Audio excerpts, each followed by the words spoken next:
महाशिवरात्रि को लेकर क्या कुछ तैयारी हो रही है बाबा? महाशिवरात्रि तो प्रत्येक वर्ष की भांति इस वर्ष भी किया जा रहा है। जैसा कि अगले वर्ष से ही देख रहे हैं कि बारात निकालने का भी क्रियाकलाप यहाँ से शुरू किया गया है बालसनी धाम से।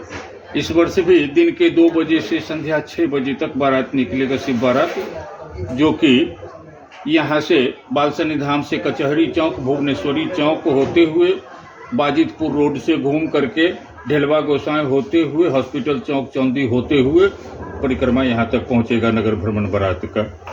एक तो ये प्रक्रिया है ही, और यह शिवलिंग टूट गया था बाबा, उसके बाद यहाँ जो मुख्य इस बार क्रियाकलाप चल रहा है, मुख्य क्रियाकलाप ये है कि यहाँ का शिवलिंग अगले वर्ष नारियल पटकने के कारण यहाँ का शिवलिंग बड़ी कोमल पत्थर का है और अत्यंत प्राचीन शिवलिंग है।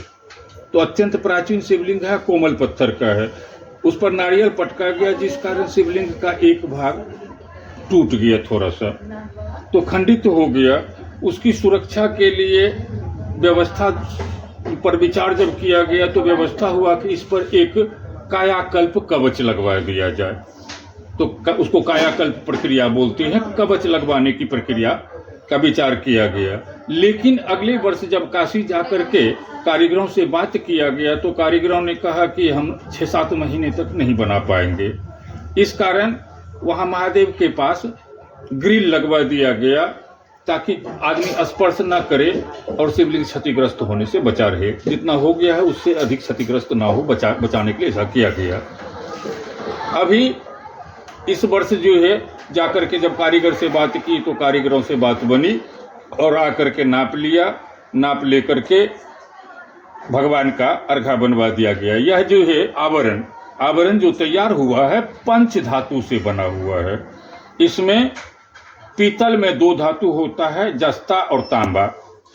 तो जस्ता तांबा मिश्रित पीतल 2 धातु हो गया।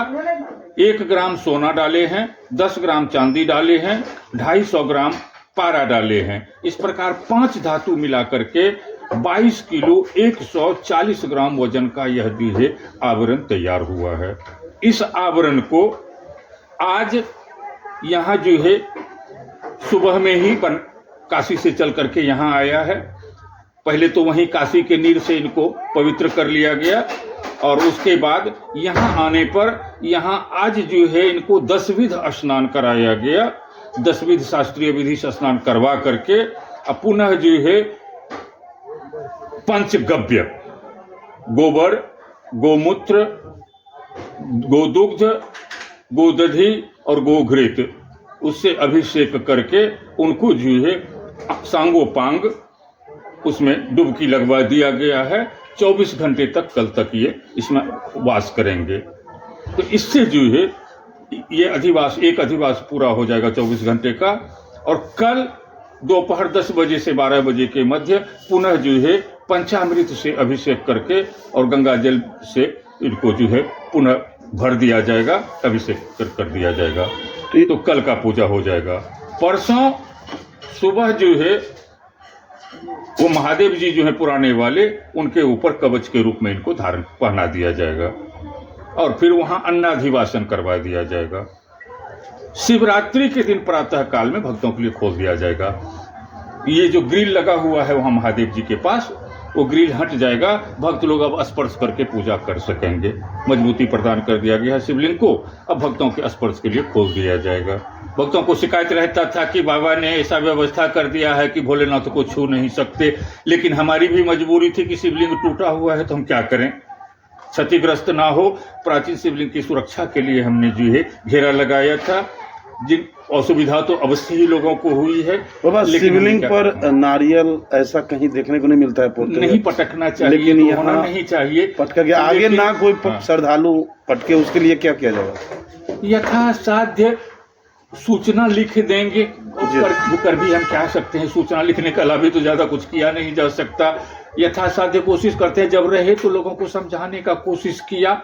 इसके माध्यम से भी, आप लोगों के माध्यम से भी लोगों को अधिक से अधिक जानकारी प्राप्त होना चाहिए कि शिवलिंग जो है अगर उनको हम भगवान मानते हैं तो भगवान के सिर पर नारियल पटकेंगे तो दुख का कारण है न, ऐसा नहीं करना चाहिए।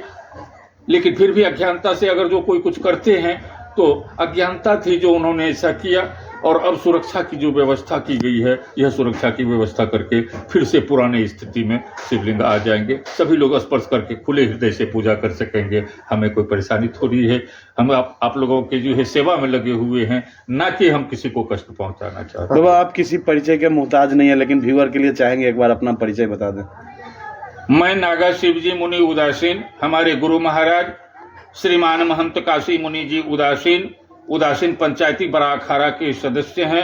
हमारा गुरु आश्रम पटना सिटी चरखी पर माल सलामी में है।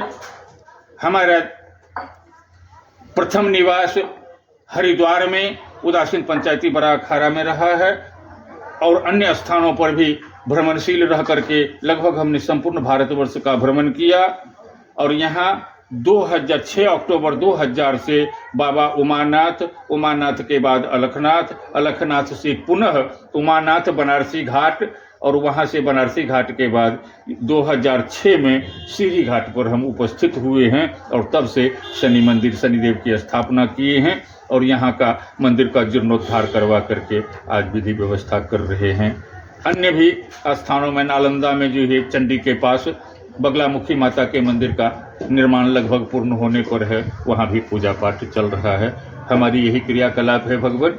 हम सभी हिंदू धार्मिक स्थानों का चाहते हैं कि लोगों में जागृति हो, धार्मिक स्थानों की उन्नति हो, धार्मिक स्थान हमारे सुरक्षित बने रहें, संरक्षित बने रहें। इसके लिए आवश्यक है कि जन जागृति की आवश्यक है, जनता को जोड़ने की आवश्यकता है, अपने सनातन धर्म से लोगों को आगाह करने की, जानकारी देने की आवश्यकता है, जिसका आज अभाव है। पिछले समय में देखा हम लोगों ने कि राम मंदिर के मामले पर हमारे जगत गुरु शंकराचार्य जो है विरोध करने लग गए। तो ये नहीं करना चाहिए, कारण कि आप जो है शैव संप्रदाय के जो है शंकराचार्य हैं श्रीमान, तो आप उसी को देख लीजिए।